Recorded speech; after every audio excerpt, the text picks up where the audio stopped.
ये कहानी चूड़ामणि गांव में रहने वाले ब्राह्मण परिवार की है, जिसमें दीनदयाल अपनी पत्नी शारदा और अपने पहले बेटे अभिमन्यु और उसकी पत्नी रतन और दूसरे बेटे राघव और उसकी पत्नी सुजाता के साथ रहता था। अभिमन्यु और राघव रोज भिक्षा लेने के लिए जाते थे।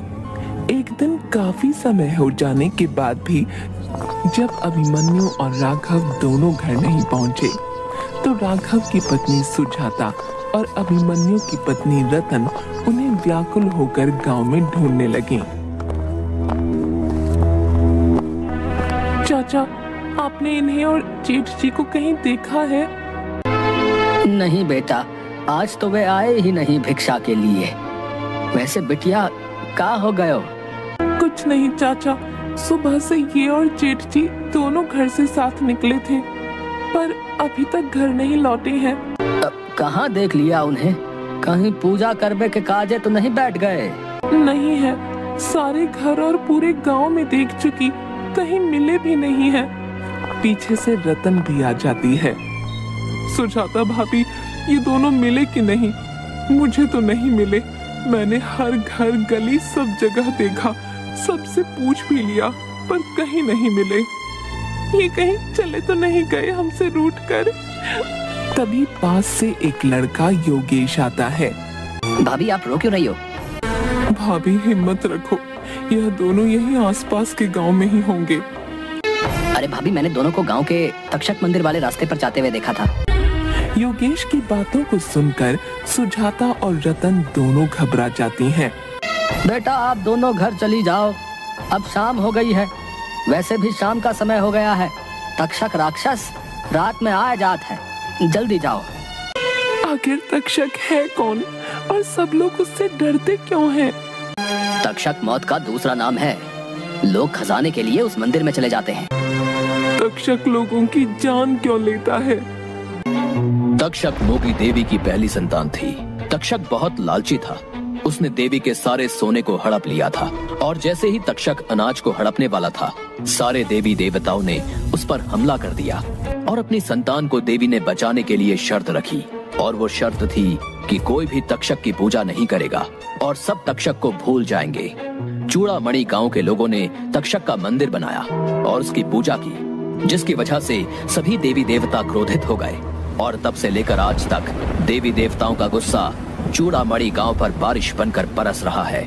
लेकिन लोगों के द्वारा मंदिर बनाए जाने पर तक्षक बहुत खुश हुआ और खुश होकर उसने अपना सारा सोना मंदिर को समर्पित कर दिया। क्या वो सोना अभी भी उस मंदिर में है? हाँ, ऐसा कहा तो जाता है कि उस सोने को पाने की तलाश में कई लोग वहाँ गए पर वापस नहीं आए।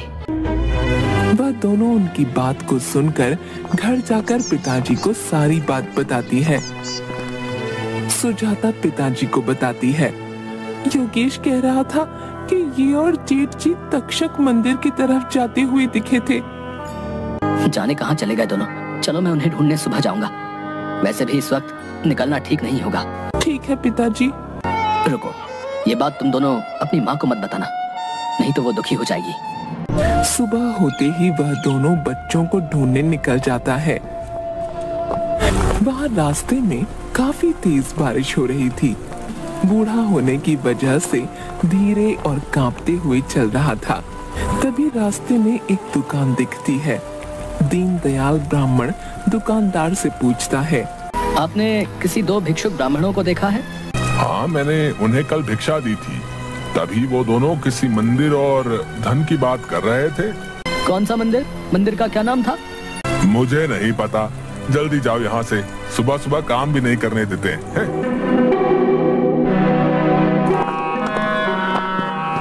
वह पूछते पूछते वही आदमी और औरत के घर पहुँचते हैं, जिन्होंने दोनों ब्राह्मण भिक्षुक को वह मंदिर के बारे में बताया था। क्या आपने कोई दो ब्राह्मण भिक्षुकों को देखा है? ब्राह्मण जी, आप पहले अंदर आइए। आइए। हाँ, दोनों परसों के दिन तो आए थे, आज तो नहीं आए हैं।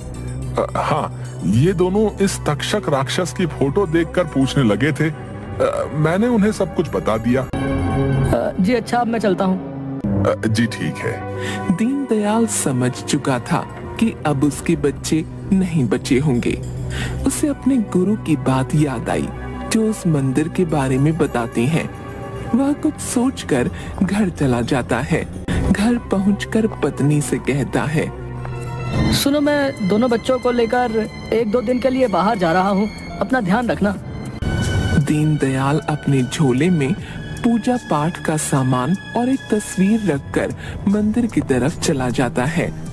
रास्ते में वह अपने गुरु के बताए हुए बातों को याद करते हुए चलता है, बीते हुए समय की गुरुजी की बात को सोचते हुए।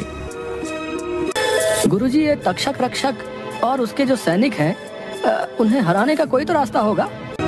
हाँ, उसके लिए हमें आटे से बनी गुड़िया चाहिए होगी। इसी के साथ गुरुजी उसे बहुत सारी बातें बताते हैं। वह बातें अभी तक दीनदयाल को याद होती हैं। वह मंदिर में पहुंच जाता है। दीनदयाल जैसे ही अंदर जाता है वैसे ही वहां काला धुआं उठने लगता है, जिससे उसकी नाक में अजीब सी महक भर गई। वह आगे देखता है कि जमीन पर एक सितारा बना हुआ है। उसे सितारे के बारे में मालूम था। उस अंधेरे कमरे में वैसे तो कोई नहीं दिख रहा था, पर उसे वहां कई लोगों के होने का एहसास हो रहा था। उसने नजर उठाकर देखा तो छत पर एक साया सा था, जैसे काला धुआं सा वह अजीब आकार ले रहा था। साया बहुत अजीब आवाज कर रहा था।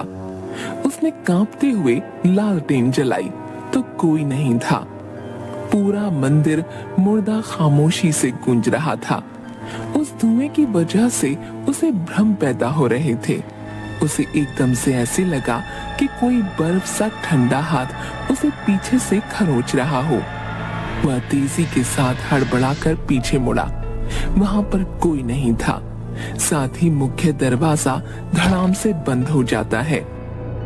वह तेजी से जाकर खोलने की कोशिश करता, पर कोई फायदा नहीं होता। जैसे ही वह वापस तक्षक की मूर्ति वाले रूम में जाने की कोशिश करता, वैसे ही उसके पैर में कुछ फंस जाता है, जिसके कारण वह गिर जाता है। वह जैसे तैसे उठकर संभलता है। किसी की पीछे से आवाज आती है, अभी तो बहुत कुछ बाकी है, चले जाओ, यहाँ से चले जाओ। दीनदयाल जम जाता है। वह डर रहा था। उसे कई तरह की आवाजें आ रही थीं। उसके सामने एक भेड़िए की शक्ल का इंसानी शरीर वाला एक सैनिक दिखता है। फिर वह छिप जाता है। उसे फिर से आवाज आती है। यह सुनकर वह नहीं जाता।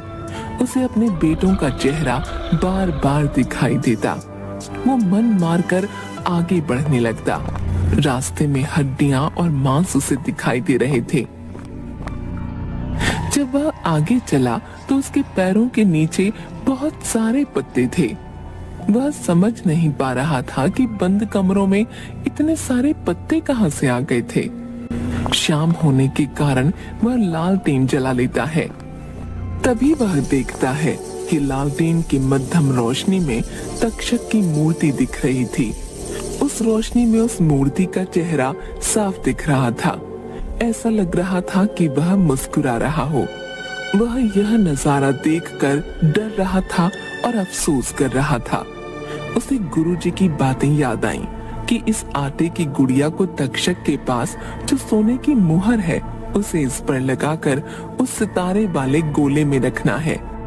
उसे किसी भी तरह येती वाले सितारे के गोले में सोने की मुहर के साथ इस आटे की गुड़िया को वहां तक पहुंचाना था। जैसे ही वह सिक्के को निकालता है और गुड़िया पर लगाता है, वैसे ही तक्षक मूर्ति तक्षक में बदल जाती है। इससे बचने के लिए दीनदयाल मोंगी देवी की तस्वीर तक्षक के सामने कर देता है, जिसके कारण तक्षक कमजोर होने लगता है। उसके हाथ से सिक्का नीचे गिर जाता है। दीनदयाल सिक्का उठाकर भागने लगता है।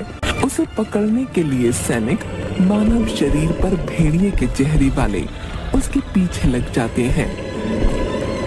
जैसे ही सारे सैनिक उसके पीछे आते हैं, वह उसकी थैली में से दूसरी आटे की गुड़िया निकालकर सैनिकों के सामने फेंक देता है या को वो खाने लगते हैं। साथ ही वह कुछ अन्न के दाने मंत्र पढ़कर सैनिकों पर फेंक देता है। ओम फट एम भाबर भुगी भागनी भागोदरी ओम फट स्वाहा। ओम फट एम भागर भुगी भगनी भागोदरी ओम फट स्वाहा। इसके बाद वह फिर से छुपकर सैनिकों को देखता है तो उन्हें कुछ नहीं होता। तक्षक से बचकर उस सितारे वाले घेरे के पास जाने लगता है। तक्षक जादू से उसके बच्चों की आवाज में बोलने लगता है, पिताजी हमें बचा लो, पिताजी हमें बचा लो, पिताजी हमें बचा लो। यह सुनकर दीनदयाल बैठकर रोने लगता है। उसे बस कैसे भी करके जमीन पर बने सितारे तक पहुंचना था। वह जल्दी से जाकर उस आटे की गुड़िया को रख तो देता है पर किसी को कुछ भी नहीं होता। वह सारी चीजें कर चुका होता है जो उसके गुरुजी ने बताई थीं। वह बड़ी सोच में पड़ जाता है।